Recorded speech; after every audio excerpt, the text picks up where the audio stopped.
ये जो बदकिस्मती से जो ये लोग अफवाहें फैला रहे हैं कि एजुकेशन डिपार्टमेंट में ये जो है FAT स्कूल्स उनको टेक ओवर किया है, लेकिन मैं इसको क्लियर करना चाहूँगी।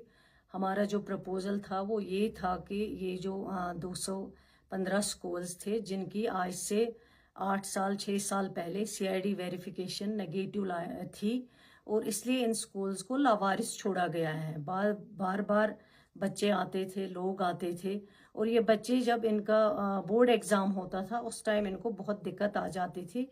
इनको कोई फॉर्म जो है वो भरने के लिए तैयार नहीं होता था और बोर्ड इनको लेने के लिए तैयार नहीं होता था।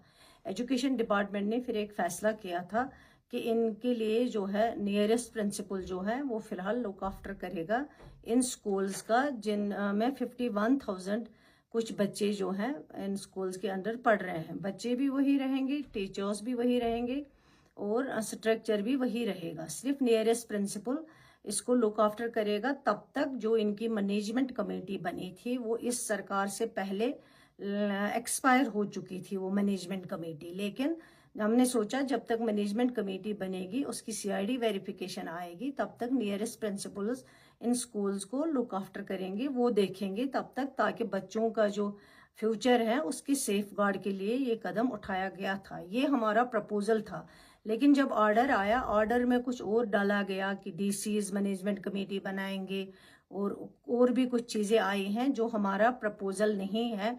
उसके बाद जब मैंने ऑर्डर देखा, मैंने उसी वक्त सेक्रेटरी को अपना प्रपोजल अप्रूव्ड नोट भेजा है। मैंने कहा ये अप्रूव्ड नोट है, इस अप्रूव्ड के नोट के मुताबिक जो प्रिंसिपल्स को लुक आफ्टर करने के लिए कहा गया था और 3 महीने के बाद इस ऑर्डर को रिव्यू करने के लिए भी उस प्रपोजल में लिखा गया था।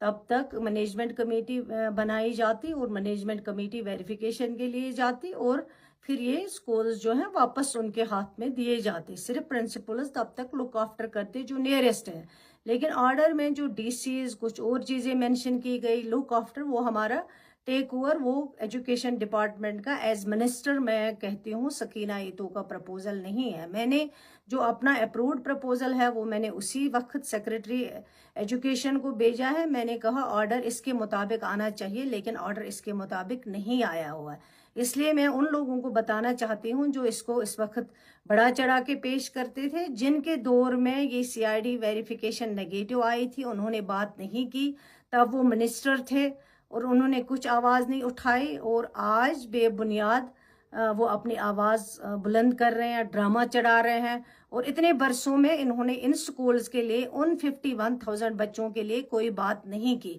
मैं उनको शेम कहना चाहती हूँ जिन्होंने कहा है कि सरकार के लिए शेम है, ये उनके लिए शेम है जिनकी वजह से आज ये हालात हमें देखने पड़ रहे हैं। शुक्रिया।